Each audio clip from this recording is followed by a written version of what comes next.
Today I will be discussing Ken Russell's 1988 classic, The Lair of the White Worm.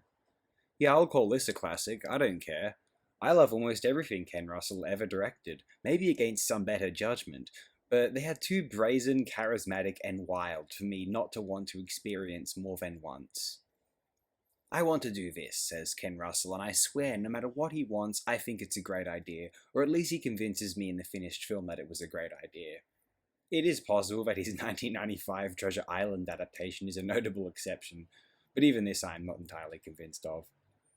The Lair of the White Worm pertains to a classic English folk myth known as the Lambton Worm. Now, we don't necessarily mean worm, well, literally, worm-like, worm spelled W-Y-R-M. At one time it seems to state worm meant describing what we now might sooner name a dragon. Actually, the legend nevertheless describes a creature which begins as an eel-like salamander and then, after being thrown down a well, eventually grows to a much larger size and terrorizes the English countryside. Fun. How this yarn bore its way into the mind of Ken Russell is via Bram Stoker. In 1911 was published The Lair of the White Worm, a seemingly lesser-known Stoker novel. Russell, by his own admission, only wanted to adapt the novel loosely as he claimed to have been disappointed by certain facets of the text. This film's plot concerns Angus Flint, a young archaeologist who unearths what appears to be an unusually large snake skull. Believing it to be possibly connected with the local myth of the Dampton Worm, Angus meets with the descendant of the man said to have slain this beast, one James Dampton, descended from John Dampton. The younger James becomes convinced of this creature's literal existence, as do the local Trent sisters, who connect it to the disappearance of their father. To us, the viewer, it quickly becomes evident that the enigmatic behavior of the local Lady Sylvia Marsh is not without reason. Angus is portrayed by a young Peter Capaldi and James by a young Hugh Grant.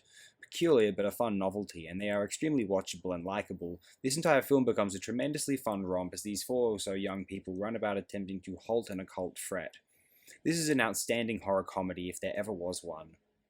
The aesthetics of this film are sensational. Some of Ken Russell's finest trip sequences are contained within The Lair of the White Worm, as well as teased in my screen caps.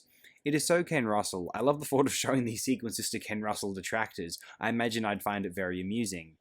I just think of how Alexei Sayle might react. I remember him, or his comic persona, lambasting Ken Russell on his old sketch show. Much more of a Ken Loach fan, I imagine. I happen to revere both filmmakers, so... Alexei Sayle is phenomenal, by the way. I think I love everything about this film. Aesthetically, it bowls me over, and narratively, it wins me over. One of the great good time cheers I can have when watching any film, which probably says quite a bit about me. Outstanding cinematography from Dick Bush, and brilliant music supplied by Stanislas Zwiewiks. There is so much I absolutely appreciate about this film. Too much fun.